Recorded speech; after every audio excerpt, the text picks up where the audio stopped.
Hi, welcome to my channel. I want to do a follow-up about spiritual bypassing, and upon reflection, I feel like it equals emotional immaturity. That's something that's been coming up for me lately, like how many people that we deal with in our lives might be emotionally immature. And if so, that definitely limits the relationship that we can have. I know I was raised in a home by parents. They were teenagers when they had me. So, and they never really did become very emotionally mature. They didn't do that inner work. They weren't willing to be self-reflective and look at their stuff and communicate. They had to have all the answers, and it was their way or the highway. A lot of that, they were maybe they're right before the baby boomer generation. And that was just kind of a lot. That was kind of pretty pervasive within that group of people. Maybe in certain parts of the world where maybe people are a little more educated and a little more forward thinking, it was different. But this is how it was for me and a lot of people I know. And I've come to see that we're doing the same thing with the spiritual bypassing. So that's not just in the metaphysical community either. Something came to my mind from many years ago. I remember seeing a story on TV, and there had been a plane crash. And let's say there was 270 people on that plane. One or two survived, and they're interviewing them. And they're like, God saved me, I must have an important mission, and on and on. And everyone was like thinking that was pretty precious and agreeing. And I was the oddball. I remember thinking, wait a minute, did God not care about the 269 other people? Or the universe or whatever divine energy that you work with. I was in a Christian setting at the time. And so this is the way that this community looked at things. And if I questioned, I was like, oh, you just have to have faith that we don't understand, but God has a plan. Anyway, I always question things that don't make sense to me. And that's part of being a mystic, right? A mystic is we like to learn and experience what the divine is without the constraints of a religion or an organization or a guru or anyone telling us how it should be. So I find that very interesting.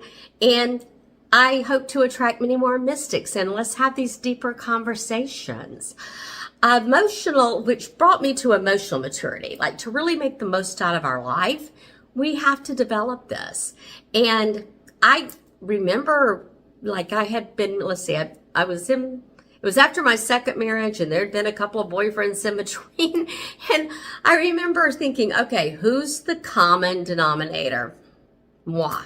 So I took myself to therapy. I was in my 40s, maybe early 40s, but I did deep dives. I mean, I realized I had lots to look at, and I didn't really know myself and who I was. And so I did therapy.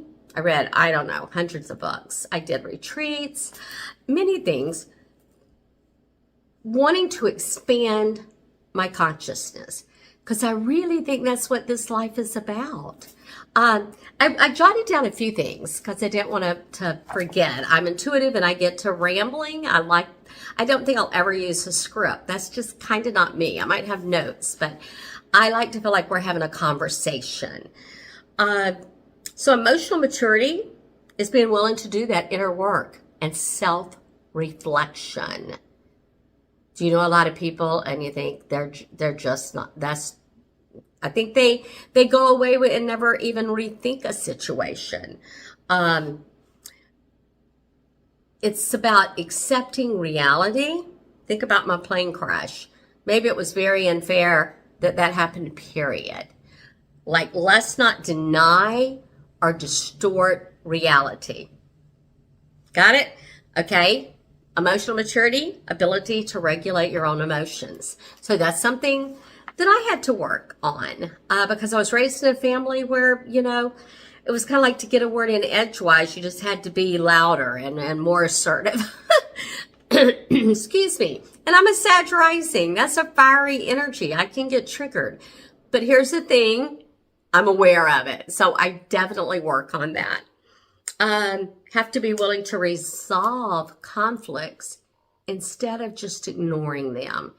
And it's very sad because if you're in a relationship with someone that's not willing to do that with you, they're not able to love you in a way that you want to experience, most likely. Emotional maturity is empathy, having empathy and sensitivity and caring for the well-being of others. Doesn't mean being codependent, like many of us was also raised that way, but more of a genuine, coming from a place of love and equality, that we're all having experiences. And I think as humans, we tend to think our take on thing is the right take, right? So anyway, that's something that I just want to bring up and discuss a little bit more around. It's a very important subject. If you see yourself in any of this, knowing that maybe you weren't raised or exposed to the things that would help you mature emotionally, it will change your life. I promise you that, for the better, exponentially. So you can find a great therapist, and you may have to go through a few. I did, to find the right person. And to be honest, a lot of my work involved reading. That worked for me. We're all different. We all learn differently. But I remember sitting in a therapist's office one day, and he didn't end up being that great. But I found a book out in his office. Codependency No More was the name of the book, which Melanie Beatty wrote that. And it was really used a lot by recovery community, which that wasn't my issue. But I was in a relationship that with someone that was controlling and that wanted that dynamic. And it helped me have my aha. So you can have your aha. Ask the universe, ask guides. I do think we have spirit guides, you know, our higher self, whatever. I don't really know how it works. I'm not here as an authority. I'm here to have the conversations. But we have our self, which is here. That's our personality self. That's like we want to go out with a friend for, you know, tacos tonight, or we want to go to the movies. We got a clean house. We got bills to pay. You know, all of that's just our personality and 3D self. We have a higher self, and that is the part of us that is connected to the all that is, the divine energy, because everything's energy, right? So we are energy condensed into a human form. The sofa I'm sitting on is energy really compressed into a sofa to utilize. And then there's energy, the expansive energy of consciousness itself. Yeah, we're going to go there. We're not going to do all of that in this one video, but it's thrilling and exciting. And we'll go there. How about that? I just wanted to do a little follow-up. My next video, I'm going to talk about that consciousness and why I think we're here. I think we're here to learn how to manipulate energy. And manipulate can have a negative connotation. Don't mean it that way. I mean how to use it properly.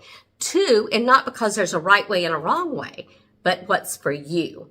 What really helps you learn yourself, become more expanded within who you are, and to be more in love with life so that you get the most out of this go around. Anyway, it'll be lots of fun. I hope you join me. I hope you're having a terrific day, and I'm just here to send you so much love. Take care. Let's talk again soon. Bye for now.